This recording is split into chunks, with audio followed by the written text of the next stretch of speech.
Vita, dinamica degli opposti, questo quadro del 2008 del mio povero papà,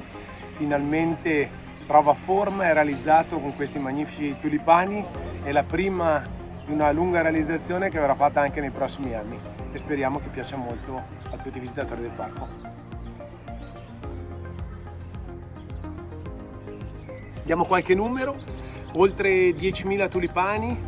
in questa installazione di quasi 400 metri quadrati, una installazione molto importante, e ci auguriamo che nei prossimi anni di poter realizzare altri quadri, altre opere del mio povero papà. Ne aveva fatte veramente centinaia, e questo permetterà ai visitatori di vedere queste aiole orizzontali in modo da poter fare dei selfie in mezzo ai tulipani e di poter realizzare degli scatti molto interessanti.